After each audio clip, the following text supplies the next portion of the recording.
Développée dès le 5e siècle, très répandue au 14e, la production viticole a ensuite déserté les terres de Wallonie, notamment en raison d'un rafraîchissement du climat. Aujourd'hui, le raisin est de retour en Wallonie. Beaucoup de spécialistes le disent, avec le réchauffement climatique, cette région est en train de devenir idéale pour la culture de la vigne. Le monde entier est en train de rebattre les cartes du monde du vin et des possibilités. Le changement climatique, il est réel. On parle en général sur les 30 dernières années, dans beaucoup de vignobles du monde, les dates de vendange ont avancé de 2 à 3 semaines. Ce qui en fait implique de repenser les cépages adaptés au terroir.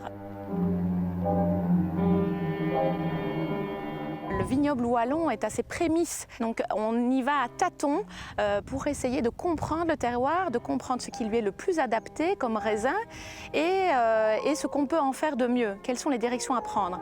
Alors clairement, étant un vignoble septentrional, donc de la région du nord, avec des terroirs qui sont seulement en train d'être découverts, on part beaucoup plus sur des blancs que des rouges.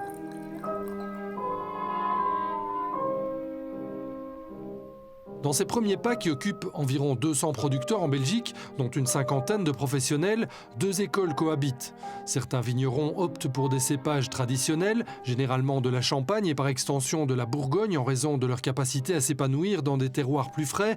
D'autres font le choix des cépages interspécifiques. Les interspécifiques, c'est un croisement entre 2 cépages connus, classiques, et qu'on va croiser pour en produire un 3e. Ça permet d'avoir en fait de sélectionner des qualités chez l'un et chez l'autre. Pour l'instant, nous, au niveau de nos latitudes, on essaye de trouver un cépage adapté à résister à plus de pluie, plus d'humidité, ce qui permet en fait d'éviter de mettre des produits systémiques au niveau de la vigne.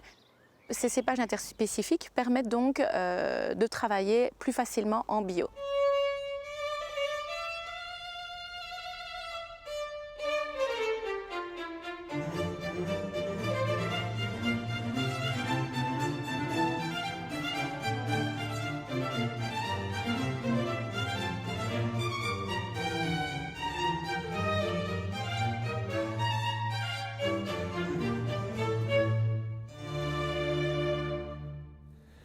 Alors ici, nous sommes sur les merlots.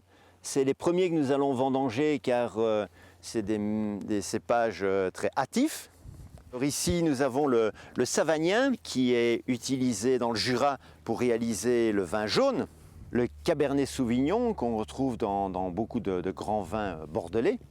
Alors là, on est sur le Côte qu'on appelle aussi Malbec, qu'on retrouve principalement dans la région de Cahors.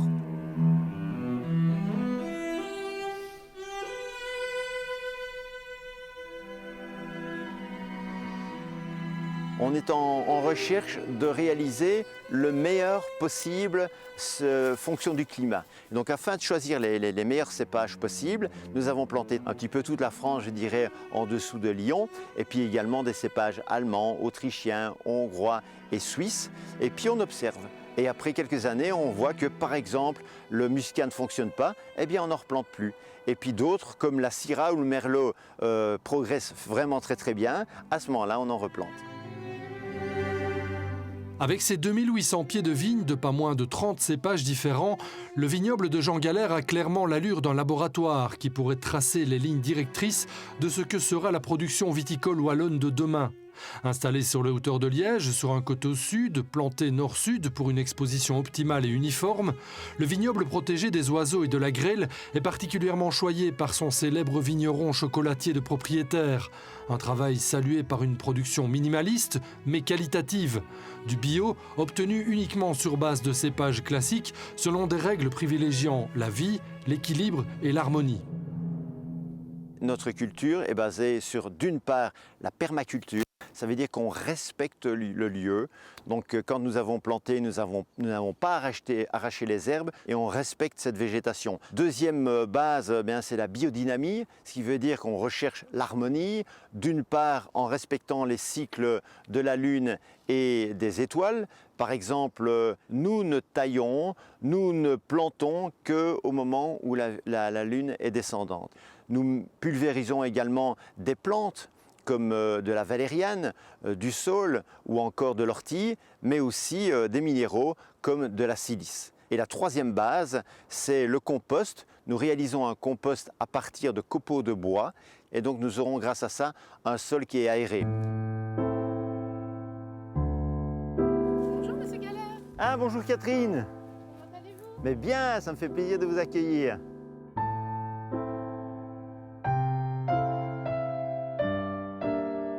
Lorsqu'ils se rencontrent, une sommelière et un vigneron ont forcément beaucoup de choses à se raconter. La démarche de Jean Galère intéresse Catherine, en particulier sa capacité à quelque part se jouer du climat du Nord. On a quand même beaucoup de pluie, donc c'est vraiment une question moi, que je me pose. Comment est-ce qu'on peut arriver à faire du bio ici à Liège? Il y a la partie du haut, la partie visible, et puis la partie invisible qui est le sol. Et ce sol, il est composé, grâce au compost qu'on met, ça devient de l'humus, c'est-à-dire la vie. Et il y a une faune incroyable qui se développe dans ce sol, que pour le moment on ne voit pas parce qu'il fait très chaud. Et donc les petites bêtes, elles se cachent plus bas. Mais nous avons par exemple des scolopendres, et donc c'est une petite bête qui mange d'autres bêtes. Et c'est comme quand dans un endroit il y a l'aigle. S'il y a un aigle, ça veut dire que toute la pyramide est respectée et qu'on est dans un endroit sain. Ici, c'est la même chose. Nous avons des scolopendres qui vont manger d'autres bêtes, qui vont manger d'autres, et qui finalement vont décomposer le sol, qui va faire que ce sol est équilibré et aéré. Vous voyez, ce pied, il a été planté en 2009, donc vous voyez, c'est déjà un pied d'une grande... Oui. Donc, on pourra avoir un pied de vigne, mais énorme, et avoir 50 kg de raisin sans problème. Et donc, on va garder 1 kg de raisin, et on va avoir 1 mètre de surface foliaire minimum, de manière à ce que les raisins aient assez de sucre.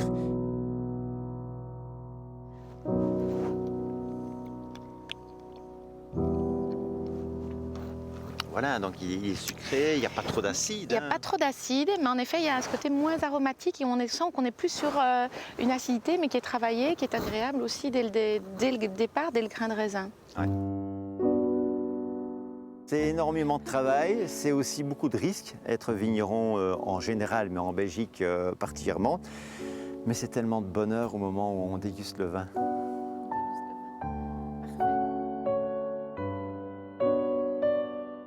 Sous le nom peu pompeux de Fée Pompette, Catherine Jarbinet anime des ateliers de dégustation de vin.